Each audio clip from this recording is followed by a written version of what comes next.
Hey everybody, welcome back to my channel. It's Chelsea and I'm so excited yet again for another Foundation Friday.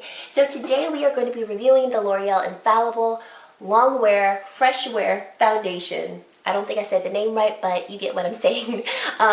This foundation came out a few months ago, earlier in the year, and I still wanted to get this review up because it could be helpful for you. So stay tuned throughout the video. We're going to be doing some applications with a sponge and a brush. We're also going to be doing a full day wear test so you can see how this holds up on my normal skin. But before we get into the video, I definitely want to say thank you so much for watching my video and taking time out of your day to spend a little bit of time with me. If you are a first-time viewer, I'd love for you to stay around and subscribe to my channel. Just click the little red button down below.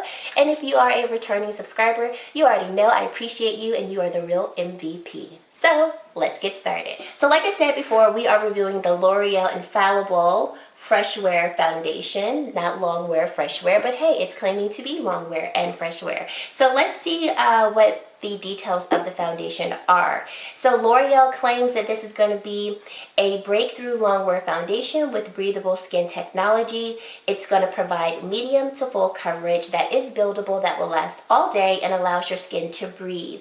It's going to be sweat resistant, water resistant, and transfer resistant. A lot of high claims. It's going to leave your skin looking smooth, fresh, with a healthy complexion. This foundation does contain SPF and it's non-comedogenic, and it comes in a total of 30 shades, which is a pretty good shade range. This foundation does retail for $14.99 and you can purchase it wherever you find L'Oreal at your local drugstore.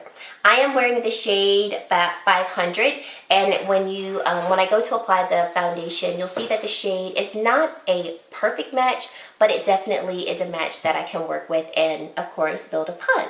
Alrighty, so let's get into the application. So I am going to prime half of my face. I'm going to prime this side of my face with the Revlon Pore Reducing Primer. This is not a first impression. I purchased this foundation right around the time that it was released, and I played a lot with it when I initially got it. Not really sure why it's taking me this long to get the review up, but hey, better late than never, right? Zoomed you in a little bit so we can see how this is going to apply on the skin. Alrighty. This is very liquidy, so it's best to shake it up before you use it. And we're going to use a damp sponge. This is my e.l.f. sponge, and then we're going to use a brush. This is the Morphe M439 brush. So let's use brush on this side, sponge on this side. So I'm just going to apply foundation here, here, and here. The good thing about this foundation is that it does not dry very quickly, so you do have some time to blend it into your face. It is a little scented. I actually like the scent of it. I don't think it's overpowering. It does linger a little bit. Of course, as the day goes on, you're not going to smell it, but there is a bit of a scent. It's like a floral scent. It actually smells like air freshener. Not in a negative way, but it does have like a nice fresh floral scent. Like I said earlier, the color match is not spot on, but I definitely think it's something that we can work with. Just from preference, I don't like using a brush. As you can see, we've got some patchiness right here, and I don't think the brush is the best way to apply this foundation, but I wanted to show you so you could see it. So let's try it with a sponge. I do prefer a sponge. And you don't need a lot of this foundation. I'm honestly applying more than I normally would, just so you all can see how it does build up. Okay, so we've got sponge side and we've got brush side. As you can see, brush side gives me a little bit more coverage than the sponge side, but also sponge side gives me a little bit more luminosity than the brush side does. So I'm just gonna even everything out with the sponge and then we'll be right back. Okay, so this is what my face looks like with everything all blended in. The SPF concentration, or the SPF amount, is 25. So I'm going to take some flash photos so we can see if there's some flashback. since it does contain SPF. So as you can see in the photo, we do have some flashbacks, so I definitely wouldn't recommend this foundation whenever you know that you're going to be taking flash photography, but I mostly wear this foundation during the day, so it works well because I'm not really going to be taking any photos like that. Well, photos with flash photography. Okay, so let's apply concealer on top. I'm going to be using the L'Oreal Infallible Full Wear Concealer. I do wear this in the shade 385. Okay, so this is what we look like with concealer. Haven't set anything with powder. And so far, I really like the finish of this foundation. I like how my face does look very fresh. Nothing looks really dry or cakey. Like I mentioned earlier in the video, I do have normal skin and I do have some active breakouts. So in looking at my active breakouts, I do feel like we've got a little bit of clinginess around this breakout because it is starting to dry up. But around my other breakouts here and here that haven't started to kind of crust over and dry, nothing's clinging to it. So if you really have excessively dry skin, I would probably suggest priming with a very hydrating primer to see if that will help you. But if you've got normal skin, if you've got oily skin, so far so good. So I'm going to finish off my makeup and then I'll show you all what my face looks like with everything on top, and then we'll keep going. Alright, we are back. All of my makeup products are on my face and I will list everything down in the description box below of what I'm wearing. I want to thank Alissa Ashley for this lip inspiration. I watched her Therapy 2 video. I think she uploaded it yesterday. I'll link it down below. And she did this, and I honestly was not copying her eye look. I literally, once I was on the eye look, I was like, oh, I should add a red lip to it. But she added a red lip and she kind of had an orangey gold eye look and I thought it was beautiful. So I added a red lip today and I'm loving it. But yes, this is the foundation on our face with products on top of it. I applied this foundation around 9 a.m. It is now 10:16, so the foundation has been on my face for an hour.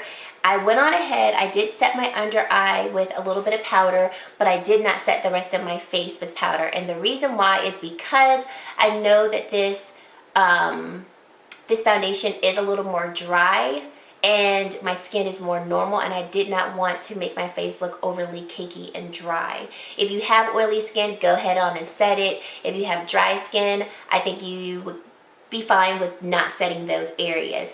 The only areas that I set were under my eyes, my T-zone area, and I did set my smile lines because those areas do tend to crease, but the rest of my face just has, you know, my powder products for my bronzer and my highlight, but I did not go in and set my face, just so you know. Getting up close, already this foundation is starting to crease in this smile line. It is not uncommon for foundations to crease in my smile line, but there is a difference of how quickly a foundation will crease. I have noticed this foundation does crease very quickly in my smile line, so that is just a bug to put out there.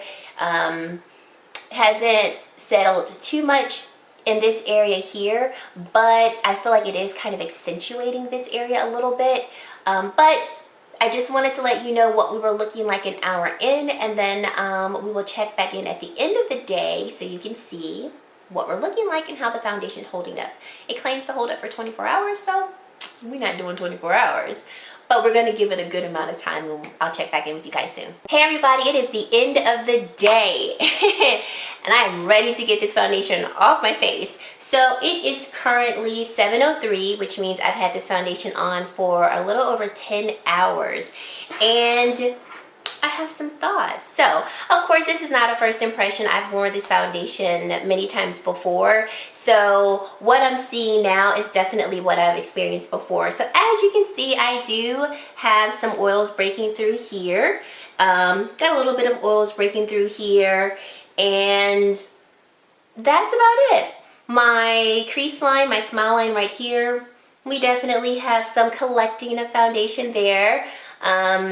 Like I said earlier, I don't like how the foundation is settling in my creases here. So my creases in this area of my face typically don't have foundations pool and collect there. So I do feel like this foundation may not be the best for people who have a lot of fine lines on their face, because clearly this foundation likes to just, you know, collect together and have like a little pool party there. But then again, if you set your face heavy with powder, maybe you could alleviate that. Personally, I don't want to set this foundation with a whole bunch of powder because I feel like it would probably make my face look and feel too dry. So after 10 hours with me having this type of dewiness, to me it doesn't look terrible, but I feel like if I would have put on a whole bunch of powder, it just probably wouldn't have worn well throughout the day. So I think this foundation probably would work best for people who have more combo to oily skin, because for me, I think this foundation is okay. If I had to rate it from, 0 to 10, with 10 being the best foundation ever and 0 being like you're going back to the store, I would probably rate this at about a 6. So I think when this foundation is first applied, it looks gorgeous. It has a really nice finish to the skin, but I don't feel like, for me, this is a really long wearing foundation, just because I just don't like how it wears around my smile lines. I think from like here on up, it actually looks great. You can definitely still see my blush. You can see my bronzer. So that's a really good sign that the foundation hasn't really worn off. I do have some wearing away of it here on my chin because I was eating a lot today and talking. Plus I had that bright red lip on and it did kind of bleed down. So I did have to wipe around my mouth. So if you don't see foundation around here, don't chalk it up to the foundation, because I was doing a lot of like touching on my chin to get the red lipstick off. But yeah, I would say for people who have dry skin, this is probably not the best foundation for you, simply because I'm looking at this acne mark here is starting to crust over, and earlier when this particular area was kind of crusting over, it looked like it was just grabbing a bit. I don't know if this would be the best for dry skin. If you like this foundation and you have dry skin, definitely let me know down in the comments below so that we all can see how well it works.